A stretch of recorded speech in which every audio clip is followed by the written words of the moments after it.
Have you been told that raising your child to be bilingual will confuse them, or that it might cause speech delay?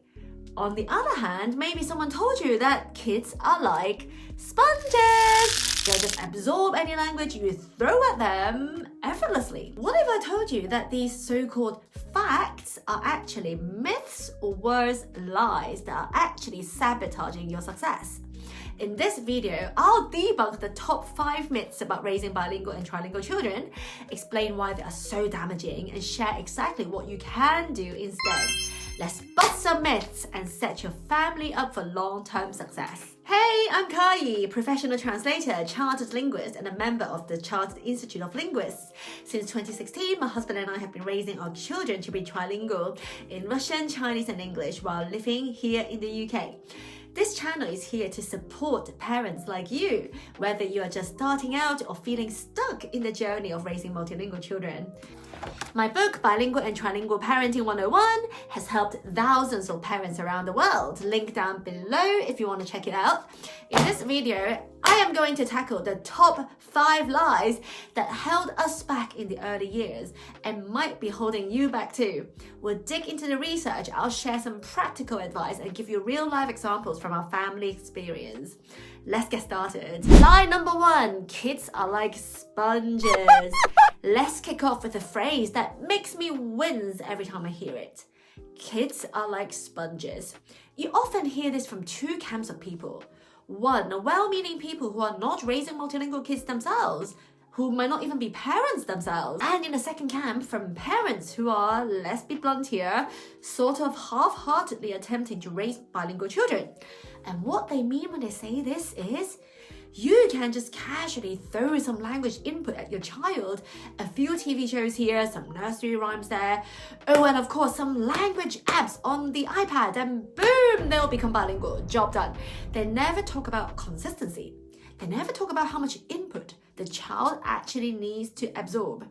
They completely ignore the effort it takes for a child to convert input into output, actually speaking the language. This mindset leads to a whole bunch of unhelpful behaviors like believing that consistency doesn't matter, or assuming that any language input, even TV and tablet time, is sufficient, and taking a passive, lazy approach, hoping the language would just happen naturally. This has always been one of my biggest bugbears, so I felt seriously vindicated when I read this in Sophie Haddar's, I think that's how you pronounce her name, her brilliant book, Languages Are Good For Us. She's a journalist raising her child bilingual in German and English while living in London. She writes, children are not just little sponges who passively absorb languages, as if all it takes is dropping them into a cauldron and fishing them out as perfect multilinguals. Multilingual children work very hard at the language skills, but in ways that can be easy to overlook. In fact, they are similar to all language learners. Yes, this sums it all up. So what should you do instead? While input is important, not all input is equal. 1 hour watching cartoons in a target language is not the same as 1 hour having a real conversation with mommy or daddy. In fact, researchers have suggested that a minimum of 20% exposure to each language is typically needed for active multilingualism. Anyway, so let's break that down. If your child is awake for 12 hours a day, that's at least 2.4 hours a day in the target language, and try to make that exposure as interactive and varied as possible. It can take the form of talking to your child, reading books together, like this book here, which I have created with my sister, link down below. Singing songs, watching a TV show together. You discuss it afterwards. That's how you actually feed the sponge enough to help it thrive. Lie number 2, bilingualism causes speech delay. Here's a story from our own family. My husband is Russian and was born in Russia. His half-brother, though, was born in Australia in the early 2000s. The family spoke Russian at home, and when his brother started school, the teachers told my father-in-law, "Stop speaking Russian at home, it's causing speech delay and learning problems." Yes, really. And this wasn't the 1970s. This was the 2000s. And that shows just how prevalent this myth still is. So many parents I've spoken to are terrified that exposing the child to 2 or more languages will cause confusion, delay, or academic issues. As a result, some parents delay introducing the target language, while others abandon it altogether. But here is what the research actually shows. According to the American Speech Language Hearing Association, children learning more than one language are not more likely to have speech delays than monolingual children who only speak one language. A 2019 review in the Journal of Speech, Language and Hearing Research states clearly, being bilingual does not cause speech or language delay. Bilingual children reach the same language milestones within the same broad age ranges as monolingual children. So back to my husband's family. What did my father-in-law do? He basically ignored the school's advice and continued to speak Russian at home. He also sent his son to attend a weekend Russian school throughout his school years. So did his son suffer from all the learning problems that his teacher predicted? No, now in his 20s, he's fully bilingual. He can read and write in both English and Russian, got excellent grades in school, and went to a top university in Australia. So I tell you this real-life story to reassure you that the idea that raising your child to be bilingual will cause speech delay is nothing but a myth that might be holding your child back. By the way, if you're enjoying this video so far, please hit that like button and consider subscribing to my channel. It's a free way of supporting my channel and it will help other parents discover my content. Thank you so much. Lie number 3, multilingual kids get confused. In the 9 years I've been raising our kids to be trilingual, the question/comment I get the most by far is this: doesn't raising your child with multiple languages confuse them? Let's unpack it first. What do people actually mean by confusion? Based on my observation, what they usually mean is this. 1. How will they tell the languages apart? 2. Won't they just mix everything up? Let's get this straight. The research is extremely clear. A 2009 study by Petito and Halovka, published in Neuroscience, found that bilingual babies could distinguish between their 2 languages as early as 4 to 6 months old. The same study also showed increased activation in prefrontal regions, the part of the brain involved in attention and control. In other words, bilingualism may actually enhance a child's ability to process and manage multiple language systems. And here's another mind-blowing fact. At least half the world's population is bilingual or multilingual. So unless we think half the world is living in confusion, the idea just doesn't hold up. As for language mixing, yes, kids do it. Mine did too. They still do. My daughter once said "ge ge boom ya," a mix of Chinese, English and Russian. 3 languages in a 3-word sentence. And guess what? It's totally normal and it's in fact a sign of problem solving rather than confusion. It shows that they're using all the tools in the linguistic toolbox to communicate. Some researchers even argue that it's a sign of cognitive flexibility and creativity. So what should you do? One effective approach is to adopt a consistent language strategy at home, also referred to as a language family policy or FLP. Maybe it's OPOL, one language, one parent, MLAH, minority language at home, or time and place. Whatever you choose, consistency helps kids know what to expect. That said, even a more flexible approach can work. I recently interviewed a British dad who, along with his Chinese wife, is raising the kids to be bilingual without strict boundaries, and it's working for them. Check out the interview if you are curious, link down below. If you want to create your own language family plan, download my free template and watch my 20-minute plan with me video to get started. All links down in the description box below. Lie number 4.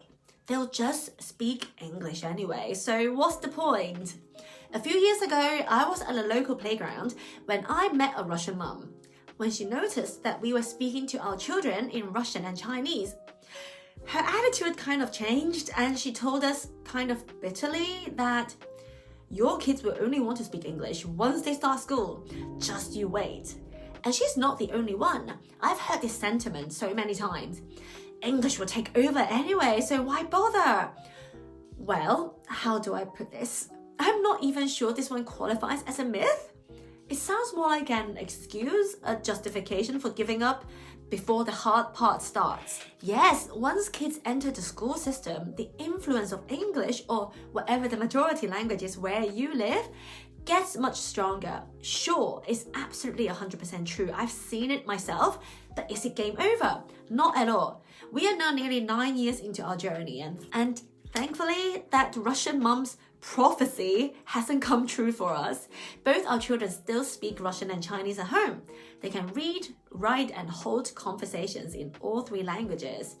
Sure, they are not as fluent as kids growing up in China or Russia, but they are doing well by our definition, and most crucially, we haven't given up. So instead of allowing this myth to sabotage your success and progress, what can we do instead? Here are a few pieces of advice. 1. As soon as you see signs of English taking over, double down on using the target language at home.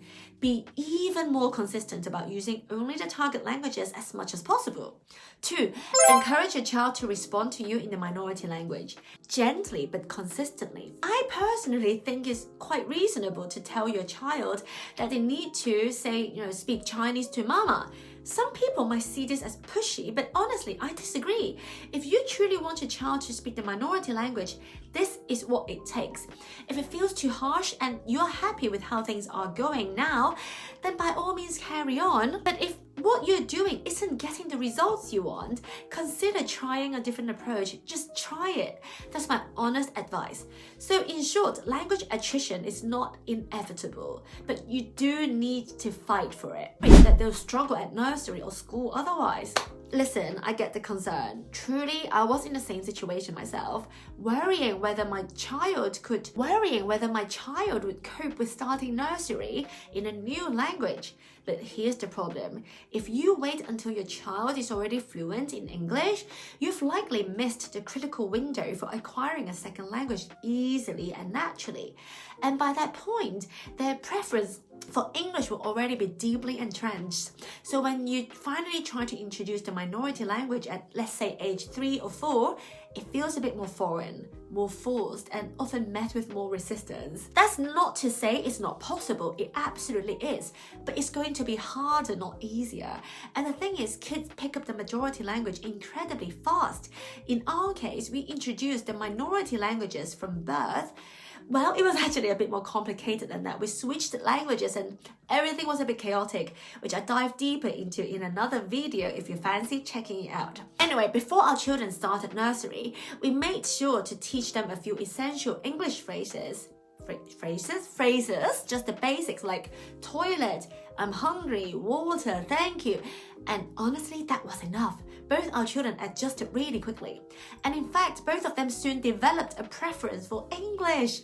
Having spoken to countless families, I can tell you that in 99% of cases, the majority language takes care of itself. Your main concern should be maintaining the minority language if your goal is for your child to become bilingual or multilingual. So don't let this myth sabotage you. Do the following things instead. 1. If you can, start from day 1 with the target language. 2. And if you're worried, teach them a few survival phrases in the school language. That's more than enough. In short, waiting until they're older rarely helps and often makes things harder. So let's do a quick recap. These 5 myths: that kids are like sponges, that raising bilingual kids can cause confusion and speech delay, that English will take over no matter what, and that you should wait until they're older before introducing the target languages. They sound harmless, but are in fact lies that can sabotage your child's bilingual or multilingual progress. And busting these myths is just the beginning, because if I could go back in time, there are 5 things I wish someone had told me right at the start. It would have saved us years of trial and error. So if you're serious about giving your child the gift of languages, watch this next. It could change the way you approach this journey forever.